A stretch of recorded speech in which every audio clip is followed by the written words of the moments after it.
You're listening to Crystal and Emily on Love Your Shelf, the best librarian podcast in the extensive and highly competitive field of librarian podcasts.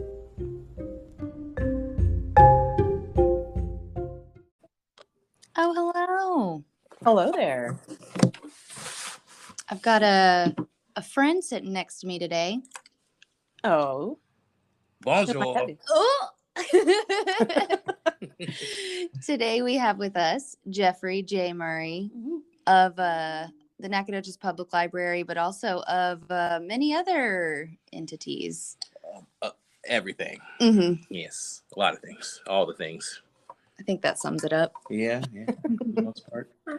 Well, we're very happy to have you both at the library and on podcast today. Yes. It's good to be here. So, as usual, I have my long list of books and movies and other fun stuff. But today I'm doing this separately from you. I'm at home. So I do want to, put a little warning out there that my dog, Pocket, does not like for me to talk on the phone for some reason. And apparently she sees this as me talking on the phone. Was that just her chiming in? Yes. He was like, yeah, that's right. Yeah.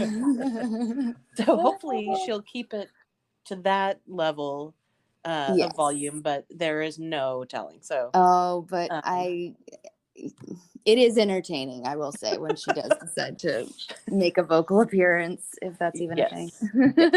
I'm hoping that she keeps it down a little bit. Right now, she's content with chewing on my fingers. So whatever it takes. It's a pacifier at this point. And I also, since I'm doing this from home, it's a little bit more noisy, and I think my neighbor is moving every piece of furniture that she owns. Well, yeah, naturally. Right, up against the wall that we share. So just, if you hear anything like that, don't be alarmed. We should just cut all of this out and be like, we're adding some new sound effects to the podcast today. So yes, we can totally do that. Yep. That's right. Yeah. We're just working on our variety here. That's right. So what you got for us? Well, I want to start out too by mentioning that we're in the middle of the big read. And that we've already started all of our super cool events, and that tomorrow we've got a seed swap, we've got the poetry workshop, and we just have all kinds of stuff going on. So be sure that everybody's following us. You can follow us on Facebook, but if you're not into Facebook, all that stuff is on our website and on all the other community calendars. Even an activity guide will do. Yes. Yeah. If you're technophobic, get the piece of paper. That's right. So it's all out there. And Jay can, attest to the work that goes into the seed swap in the seed library. Oh, it's super easy.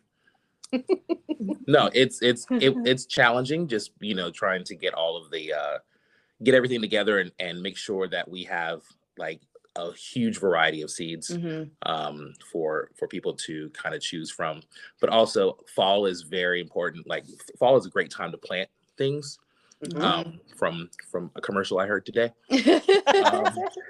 So it's like having people coming over and get little things. And there's some of that stuff that you don't necessarily need to have outdoors.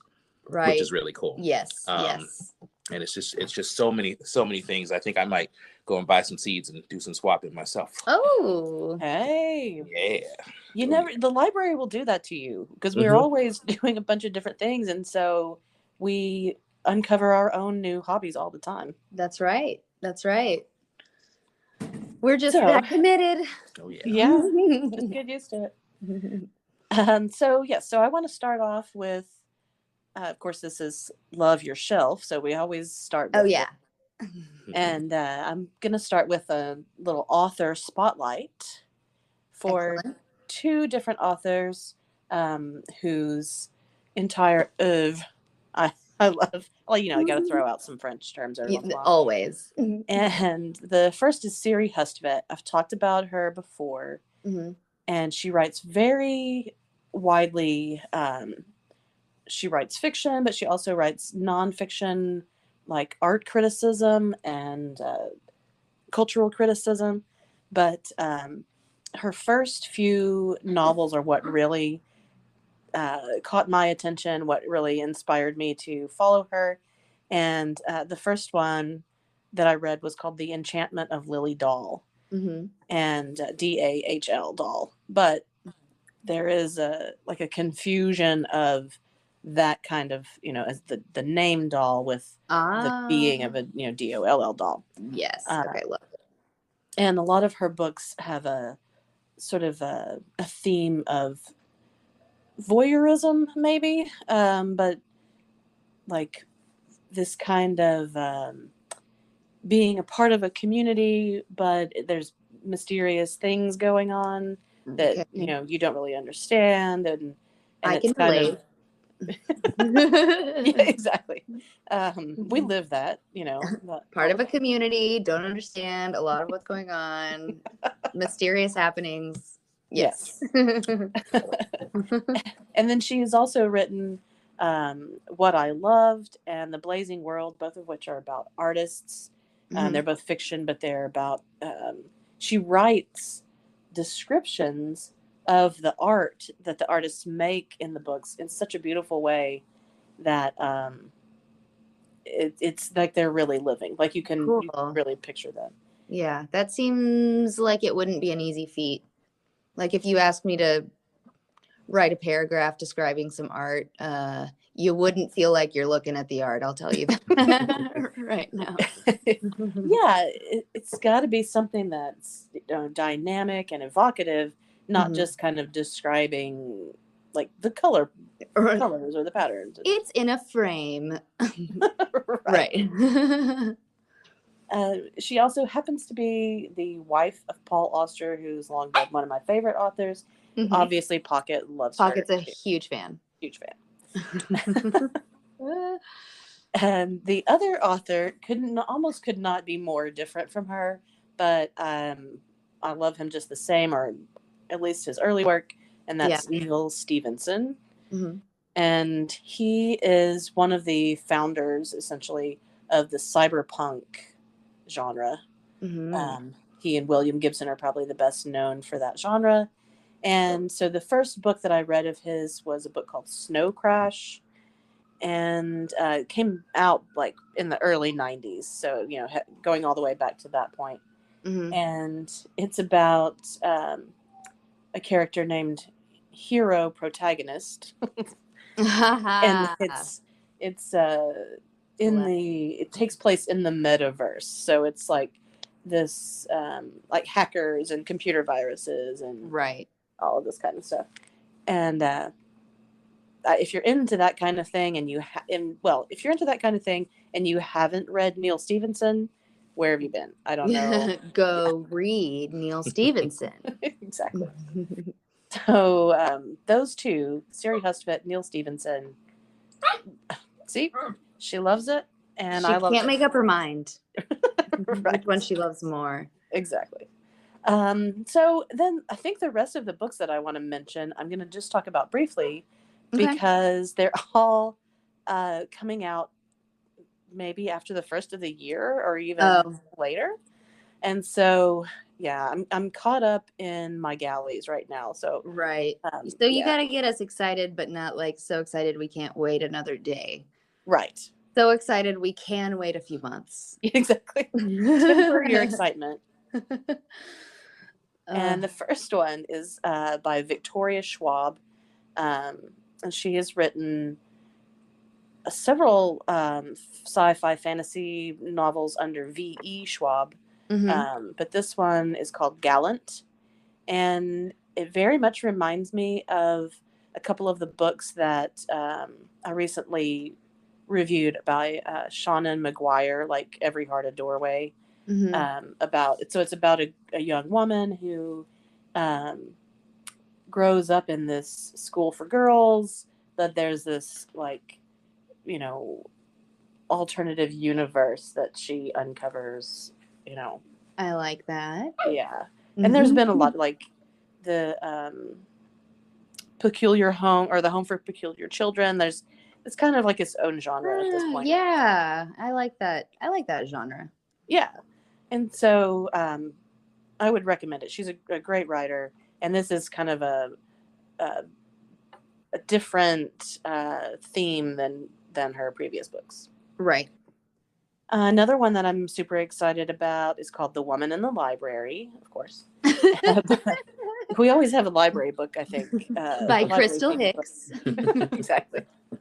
One of these days. And it's by Sulari Gentile. I've never read her before. But this one takes place in the Boston Public Library, which has this really elaborate, beautiful reading room. Mm-hmm. And so it kind of takes place in this room. Everybody's just kind of doing their thing, researching, studying, and then there's a woman scream. I love it. Love it so much. And so there's Pocket screams at that moment. She really does know what we're saying. So I know. Yeah. I think you're right. She's like punctuation. Uh-huh. That should be her name instead of Pocket. Exclamation point. Make that her middle name. Yeah. And so after the scream, the security guards tell everybody, stay put. We've got to figure out what's going on. And so 4 people who don't know each other, who just happen to be sitting at the same table, kind of strike up a conversation. And just so happens that one of them has something to hide. Dun, dun, dun. Oh my goodness. Exactly. So it's a great thriller. Any thrillers that take place in the library, you gotta love that. Yes, absolutely. The library can be a very dark, mysterious, and dangerous place. Yeah, I mean, happy and lovely and joyful also, but yes. When I say that it's a dark, mysterious, and dangerous place, I mean only in our own minds and in fiction. I don't know. I think that we kind of covered the full scale. Right. If you love not knowing what to expect, come to the library. I guess especially in October. I think we're just getting ready for Halloween now. Yeah. It has been an eventful week at the library. Oh yeah. Anyway. Yeah. We'll we like to we'll move on to the next one. Yeah. Let's just skip that. The next book that is actually just came out, so it actually is out, and you can get your mitts on it, is Cloud Cuckoo Land by Anthony Doerr. And I think I love the title. I can't decide. Continue. it reminds me of there's some other authors who kind of do that with like Black Swan Green, and it's just like, okay, you're just putting together just some words. Sounds and words. Yeah. But Anthony Doerr also wrote All the Light We Cannot See, which was hugely popular a few years ago. Everybody read it. And so I have a feeling that this one people are going to be rushing to get a hold of. Lining up. Yeah. And so this is about a young girl, an orphan, who lives inside Constantinople. And she learns to read, which was not common. She lives in a home where the women make the robes of priests. Oh, huh. And but she learns to read. She finds a book, and Constantinople was famous for its libraries, so we've got that theme going here again. Cool. And she, from that point, kind of gets in adventures. We'll just put it that way. I love how big this is. Yes. I mean, I'm intrigued, truly. We'll give you a little more detail. So 500 years later, there's another story going on. Cool. And there's, again, in a library, there is a bomb planted by a troubled teenager. Yes. Oh, no. Goodness me. So, always fraught in the library, I guess. But yes, that one, nobody's going to need my recommendation for that one because everybody's going to read it because it's by Anthony Doerr. The next book is called Countries That Don't Exist, Selected Nonfiction. And this is by, and I'm going to try to pronounce it. It's a Russian name. Okay, go girl. There's got your back. multiple Z's in this name. Okay, yep. All right. Sigismund Krzyzanowski. Beautifully done. So, Simon Chrysanthemum.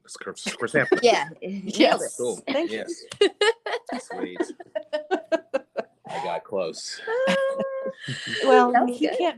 can't be offended because he's no longer living. Okay. Oh. Unless he's into haunting. Yep. There we go. I mean- Dun, dun, dun. I think Ta-da! that just needs. That's going to be the sound effect, like Yeah. this entire thing.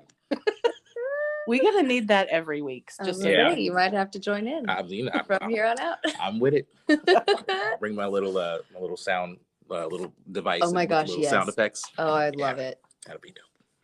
Awesome. I think I would just only focus on the sound effects. I'm sorry.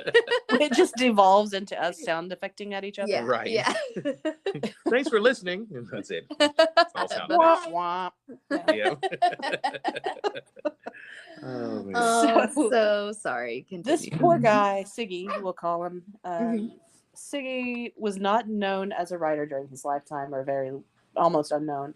Oh, But now he's hailed as a master of Russian literature. nice. And so these pieces are a selection of his nonfiction, which goes all over the place.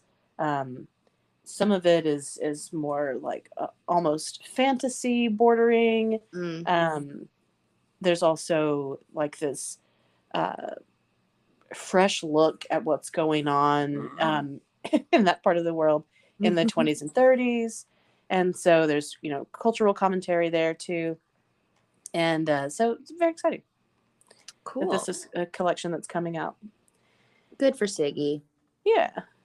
And then the last book that I'll mention is another one that's not coming out yet until January, but it's called Violetta, and it's by Isabel Allende, who is obviously a famous writer. Her Mhm. most recent, I think, or one of the most recent, is A Long Petal of the Sea, which was widely acclaimed. And this book is about a girl who is born in 1920, and so the World War I is just over, and she's in South America, and then the Spanish flu begins to become an issue, Mhm. and Pocket does not like the Spanish flu. He's like, I hate the Spanish flu.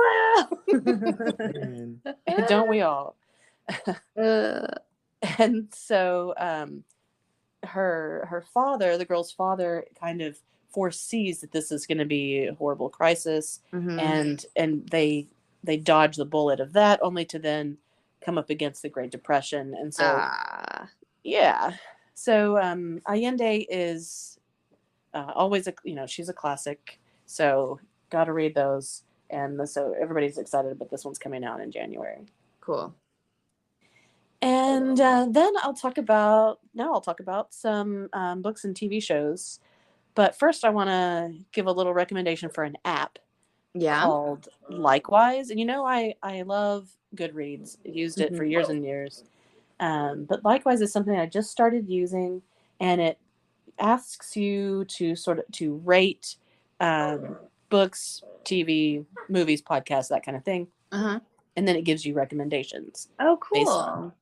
And so far, it has really targeted, or has really landed on good recommendations for me for like TV shows. Nice. And but the books are maybe a little more hit and miss. Oh, okay. Yes, Pocket, we know. And I think that might be because my taste in books is kind of all over the place. So yeah. Maybe. Well, it's funny because I've been pulling books for the library encounter boxes. They'll be ready later today. But I was thinking about that, just how you can say you love mysteries, but woo, that's a pretty wide array there. That's huge. There's so many. There's the the cozy mysteries where even though there's a murder, it doesn't seem like anything bad ever happens. Yeah, everyone's still like weirdly happy and calm. But then you have the other end of the spectrum where, like Girl with the Dragon Tattoo and really dark stuff. Yeah, exactly. So anyway, it's just funny that you bring that up because I've had the same thought. Yeah, but I think it's one of those things that, the more that you use it, the better it's going to get to know you. Right. And hopefully the better the recommendations will be. So cool, yeah. So I think everybody should check it out and let us know how it works for you. Yeah, I think I will. All right. So I recently watched a movie, which is unusual for me because I've just been kind of getting away from that and watching more series. And so I watched Blithe Spirit, which is on Showtime. And and it's based on a play. It's set in London in 1937, and stars Judi Dench as a medium. Amazing. And Dan Stevens as a wealthy man whose first wife died in a car crash, and is about to get married to his second wife, or just recently married to his second wife. And the medium that they're kind of playing around, they think it's funny, that this silly old lady is, putting on this show, and they're kind of laughing about it. But she succeeds in bringing back the ghost of his first wife. Nice. And so it's kind of broad comedy. There's like some slapstick stuff. Cool. But it's Dan Stevens from Downton Abbey who it really has a comedic turn in this. He's really funny. Oh, he is. I'm trying to think what else I've seen him in where I was because Downton Abbey was like my introduction to him. But anyway, I'm a fan. Yes. So Blithe Spirit, it's dark, but also lighthearted. It's a very by Noel Coward, so it's very hard line, I think, to ride, but it does it perfectly. Love that. And I started, but kind of got bored with The Mosquito Coast, and it's on Apple Plus. Okay. And stars Justin Theroux and Melissa George. And it's based on a book that came out in 1981. But then there was a movie in 1988 starring Harrison Ford by the same name. Okay. Also, Helen Mirren and River Phoenix are in that movie. And it's a great film. It was highly acclaimed. And so I'm not sure why they want to make it into a television series. But I hate that. I hate when because there are other, works that I'm like, that would make a great movie, or you could make a series out of that. But instead they're going to redo something that's already, I don't know, had a shot. With Harrison Ford and Helen Mirren, Right. I mean, I'm not I would not argue with that. So yeah. Okay. But yeah. So I started it. I watched the first episode, and it's about a father who takes his family deep into the jungle to kind of live off the grid and for personal, political type reasons. And it's based on a true story. And so, I mean, I'm hoping that it's going to be good. I'm willing to give it a shot because it's a good story. But I hadn't heard anybody talking about it, so I wanted to bring it up and see if it was on anybody else's radar. And you said that was Apple TV? Apple Plus, yeah. Okay, cool. Then I watched in one weekend the whole series, which is 7 episodes of Midnight Mass, which I want to hear about that.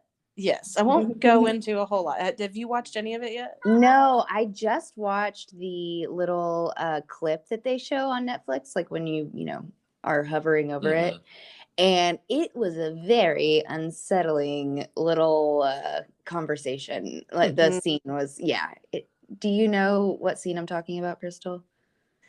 I don't know what the clip was, but I don't know. It's like a guy, I guess, who's a sheriff or something, and he's talking to this woman in like a a back room or like a storage closet about like some animals that had been poisoned, and she's like, how strange. Are you accusing me of doing that? If you were, yeah, like it was just it was really weird and unsettling. But is it made by the same people who made like Haunting on Hill House? Yes. Okay, because I knew there were some of the same actors involved. Yes, and yes, Henry Thomas is almost unrecognizable. He plays older, and also, I can't think of the actress's name, but the female lead is also one of the female leads in those films. Okay.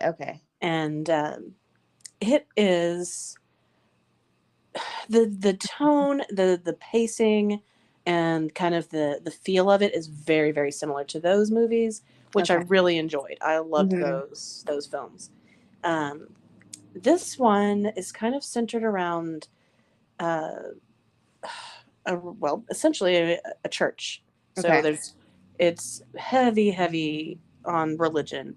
And Hamish Linklater plays a priest who comes to this island. It's an island town, so it's very, very small, very isolated. You have to take an hour-long ferry to get there from the mainland, kind of thing. Dang. And so he comes and he's replacing the old priest at the parish who went on a trip to Europe and became ill and never, didn't return. So this young guy shows up and things start happening. Okay. Yes. Yeah. And so one of the things I thought was funny about it is that all the people kind of wear like, it's set in a contemporary setting, but they're all wearing like these dumpy kind of clothes that are kind of 80s vibes. And I don't know if it's like, and the Haunting on Hill House too, I think was kind of a little bit like that in some parts, where it's kind of trying to be kind of timeless in a sense, like not really dating itself. Yeah. And so I kind of thought that was the whole time I was like, when is this taking place? Could that also just be like we live on an island far away from everything? Yeah, we don't get the new stuff out here. We don't know. Yeah. Yes, that could totally be part of it. But the whole time I was like, did I miss something? Is this supposed to be set in 1982? Oh my gosh, yes. But it is definitely unique. There's some pretty big surprises. Oh my goodness. And it's also kind of similar to some of the things we've talked about recently, where this new series, like a limited series, where it's really just like a long movie. Yes. Because they just take a really long time. Like the first several episodes, it's just setting the scene. Nothing really happens. A few things that are kind of mildly unsettling, but not scary. keep you entertained and keep you involved. But yes, okay. But very talky. There's lots of characters walking on the beach and discussing stuff, and but that's a genre all of its own. I guess so. But yeah, I thought that it was definitely worth it, and I was definitely keyed into it and watched it all. Cool. Yeah. One after the other. So yeah, I because what was it? Haunting at Hill House, and what was the other one? I never can remember. It was like a manor or something. It was right. Involved. It's basically the same title, right? But with a manor instead. Yeah. But no, I like those a lot. I feel like they're about as scary as I like to go. Like I you know what I mean? Like they're creepy and scary, but they're not totally disgusting, I guess. Yeah. There's more of that in this series. Okay. Well, good to know. I'll just make sure Nick is in the room so I can hide my eyes and he can tell me what happened. It's always good to have that person there for you. Yeah, that buffer. So I recommend it. And, since we're getting into Halloween mode, very, very fitting. They know what they're doing. Yeah. And then I started Made, which is a limited series on Netflix. So Maid, MAID. Okay, yeah. And I knew absolutely nothing about it going in. But it's one of those that's, I think, picked up quite a big following. You're right. And it stars Andie MacDowell and her daughter, Margaret Qualley, who I didn't realize was her daughter until this. Okay. But she was in The Leftovers and quite a few other. Oh, wait, is it like the teenage daughter in The Leftovers? Oh, no way. Okay, cool. Good to know. And so it opens very quietly with this woman who's, in bed, and she's looking at the man laying next to her, and she gets up and kind of dresses quietly. She goes into a nursery, picks up the baby, and then as she's walking out, it shows these like close-up shots of evidence of domestic violence, basically. Oh, okay. And so she takes the baby, gets in a car, and then looks up, and the man is in the driveway, and she drives off. Oh, okay. Yeah. And so she goes to her mother for help, and her mother is played by her actual mother, Andie MacDowell, and she's a wacky, but not in a fun way, artist. And so and so it's kind of basically it's a cultural critique of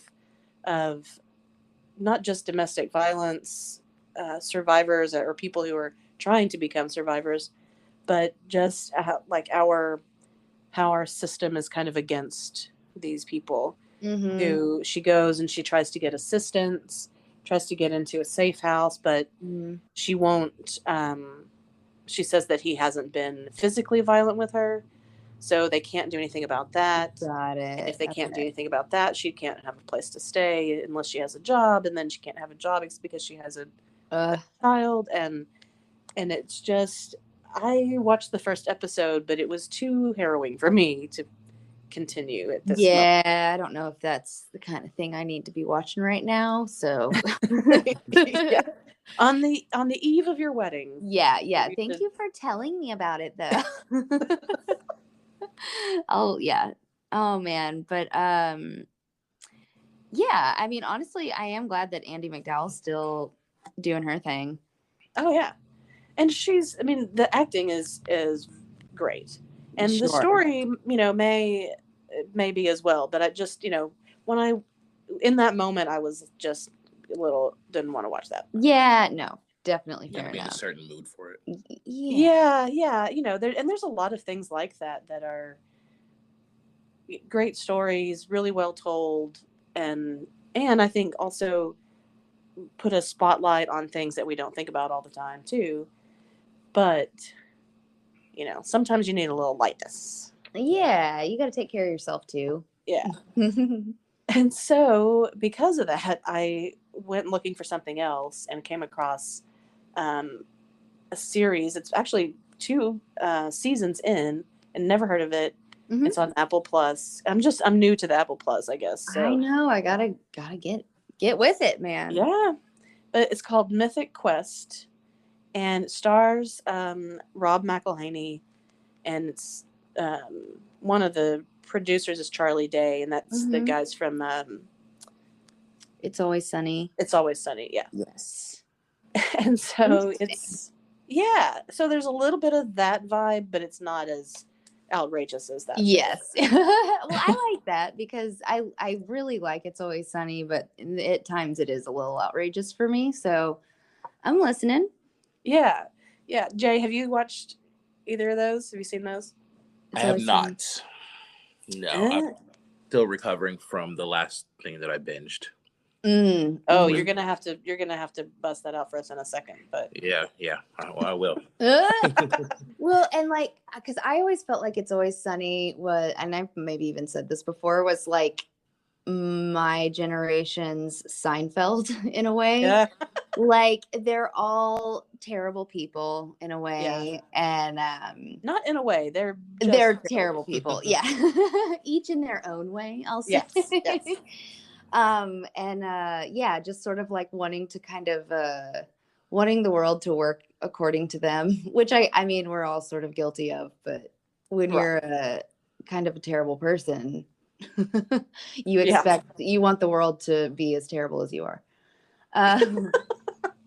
And sometimes it just becomes like that because That's right. Yeah. Right. But anyway, so I think I like that idea though, because again, It's Always Sunny, a little outrageous at times. So yeah. Well, this one is it kind of starts out in a similar place and tone as Silicon Valley, that show on HBO. Yeah. And so it's about this game, like a massive multiplayer online game, Cool. Mythic Quest, Uh-huh. and so it kind of, the Rob McElhenney plays the founder of this game, but then there's, all the people who do the coding, and then there's the people who are doing the marketing, and it's, like all of these really very different jobs and outlooks that all have to come together to make this product work, And so it's like multiple years into this being one of the biggest games ever. And, so it was interesting. And then episode 5, it's like goes to a completely different story, to completely different characters. Oh. Who like get together in the 90s, and they create this game that reminds me of an early indie game that I've mentioned before, The Darkest Eye. Oh, yeah. And it's like, I can't think of what the show calls it, but it's like the Killing Dark or something. I don't know. It's like an indie game that you can't win. You're going to die in it.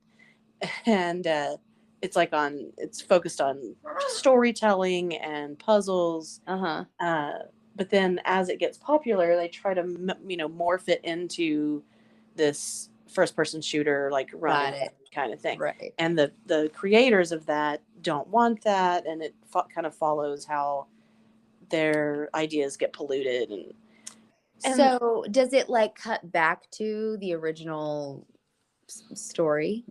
Yes. So it starts with them in the 90s, follows what happens with them, and then brings it up to present day, and then kind of ties it into the story. So got it. But it was a really surprising, move, I thought, and kept me really intrigued. And it was, the storylines couldn't be more different, the tone couldn't be more different, but it's all still on this like behind the scenes world of gaming. And neat, man. Good for the It's Always Sunny guys. I'll call them that. Good for them. Yeah, exactly. So Jay, what's your latest binge watching experience? I unfortunately I took the bait and I got roped into Squid Game. Oh no. Oh my gosh. Earlier this week I was up till 4:00 in the morning, 2 nights in a row. Like literally watching it until like my eyes couldn't stay open anymore. I just couldn't get away from it. Yeah. It was when it first started, I was just kind of like, okay, this is what put me off was the overdubs, because it's all in Korean. Right. And sometimes the overdubs just sound just weird. Yeah. So you've got the English overdubs, but then I also have the closed captioning on yes, that. Naturally. And what the overdubs were saying was different from what was written on the that screen. Makes me crazy. I'll usually end up just watching it with subtitles. It was kind of confusing, but it was a lot. Yeah. It was a lot, but it totally summed up, human nature and society. Yeah. And how incredibly dependent on, money we are. Yeah. What you'll do for it. Oh yeah. Yeah. When you're desperate, the lengths that you'll go through to get out of debt, really, for the most part. Oh my gosh. Yeah. I put that one on my list when I watched the clip, but I have not been able to bring myself to watch it. It looks like I need to be in a pretty particular mood to watch it. It's so. Are either of you like fans of like Halloween time, watching Halloween movies? And Yeah, stuff like that? totally. Like scary stuff or suspenseful stuff. Like I like both more than Emily, I think. Definitely. Like I'm a little bit more. I don't like graphic violence, but at the same time, I don't know. I'm able to put up with more than I think I can. There's a lot of graphic violence in this. Yeah.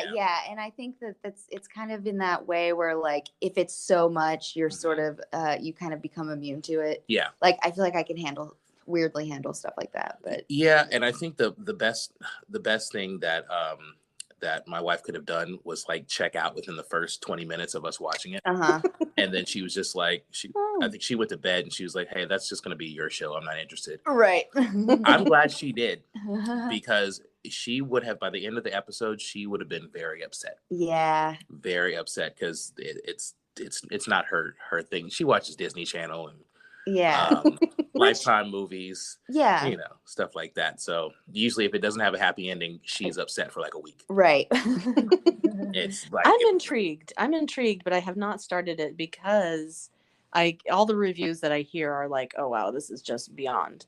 Really? But I've seen a lot of films that have been reviewed that way that, so that are still fun to watch. Yeah. I think I will still watch it at some point.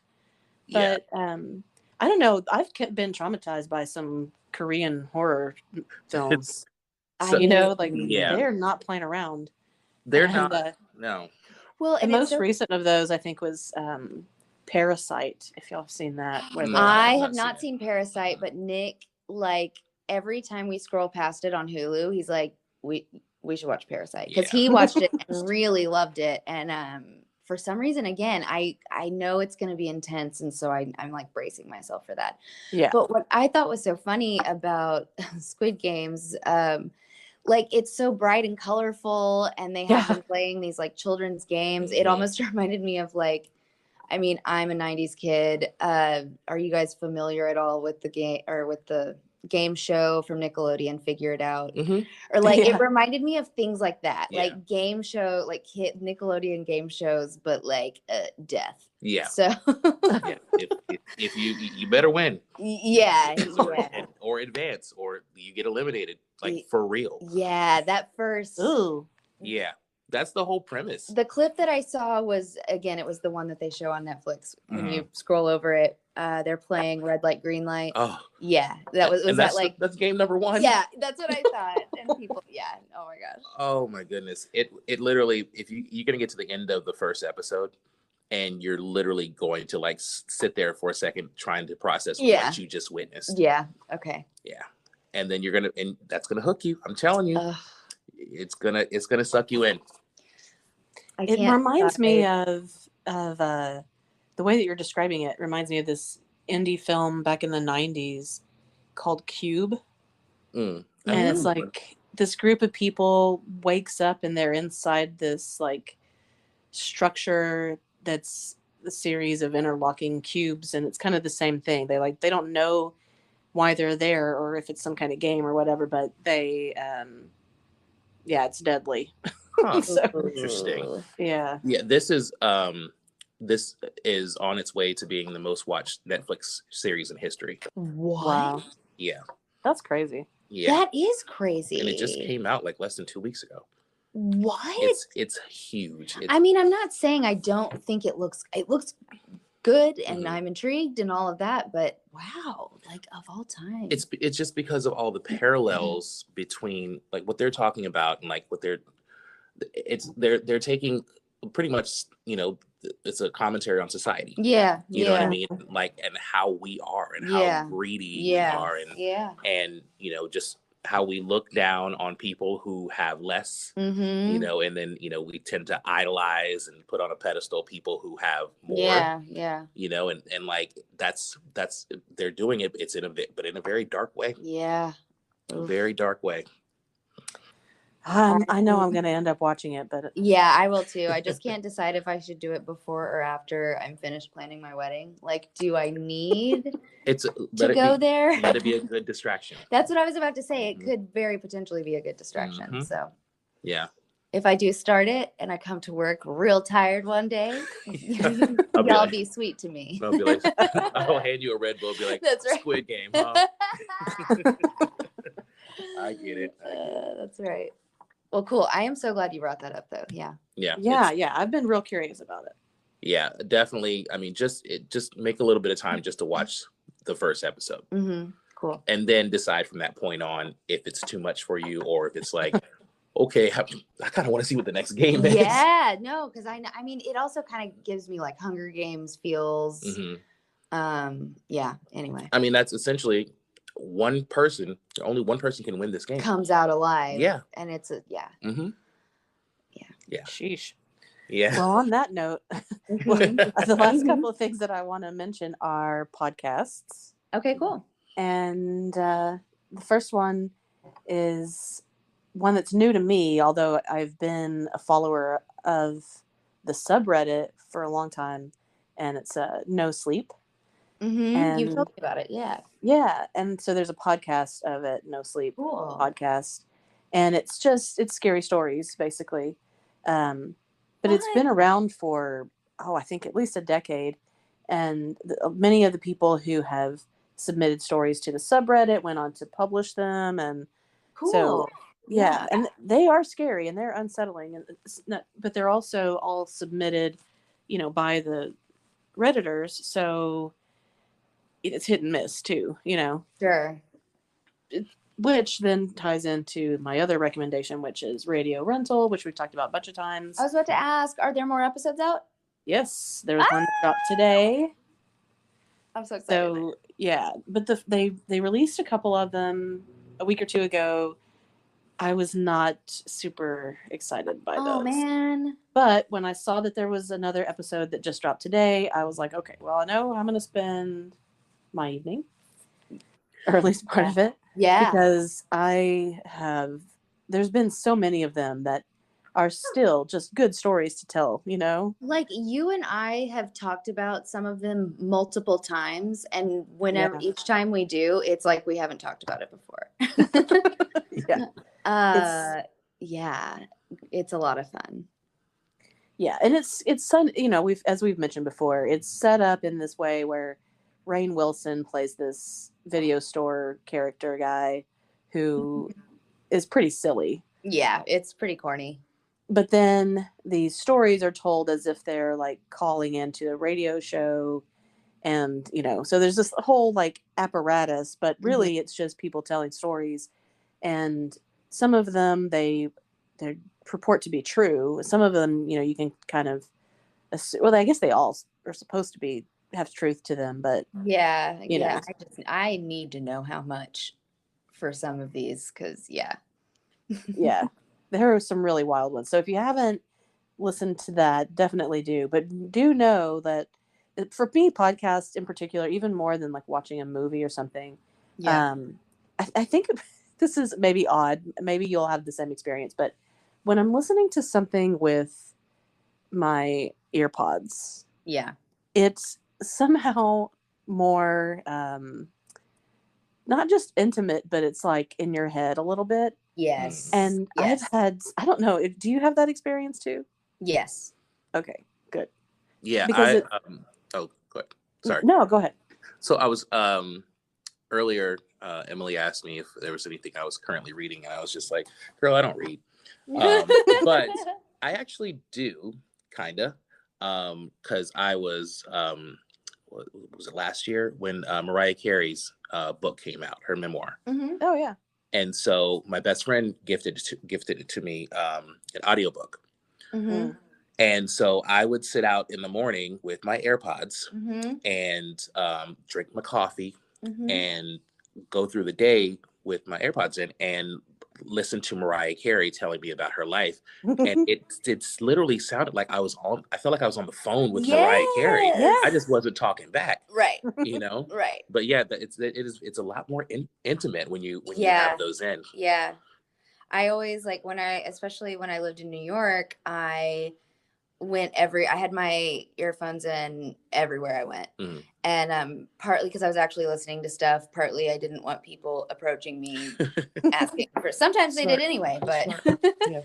but yeah, no, like it was just so funny. I would always, like, if I was listening to music, I felt like I was in a music video, like walking down the streets of New York. I mean, it's an intimate experience. Yeah, it is.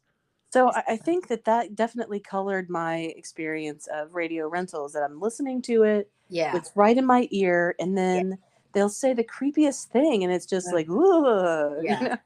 No, I think I told you there's an episode, it might be even like the very first episode. And I was like, I had my earphones in and I was getting ready for work. And there's a part where like a man is like trying to talk to somebody through a window. Yes. And the way they had the guy's voice, like he was like, "Can I talk to you?" Like just whispering, but they did this kind of like echo, and it gave me chills in a terrifying way. Anyway. Yes, absolutely. Yeah. But and I would say that most of those stories are not like terrifying. No. They're unsettling, I guess is a good word, or curious, because some of them, they're these personal experiences of people that can't be explained, basically. Yes, right. And so, and we all have those stories. So there's something about that that's so intriguing and so human. Yeah. That we kind of latch onto these things that we can't explain, and totally, and want to tell them over and over again and find out if other people have had that or similar experiences. So I think that's what I love about it the most. Yeah. Just that storytelling connection aspect. Definitely. Me too. Well, thank you guys. That's all I have. Of course. And you know what? I think, correct me if I'm wrong, but I think this is the first time we've had a masculine voice on this. It is. So. Oh, you mean me? Yes. Well, thank you. Which it was not there was no intention in that at all, but no, you're the first man we've had on the show. Yeah. Yes. That's awesome. Oh goodness. But this day on Love Your Shelf. Yeah. Well, I know we skipped a week, but we'll be back next week. As we always promise. We'll promise it every week. Yeah, we sure do. But yeah, so come out and see us for the big read. You'll see all three of us. We're going to be all over town. Oh yeah. And doing all kinds of fun stuff. So get involved. Yeah, we'll see you then. Yeah. Bye, everybody. Bye, guys. Bye.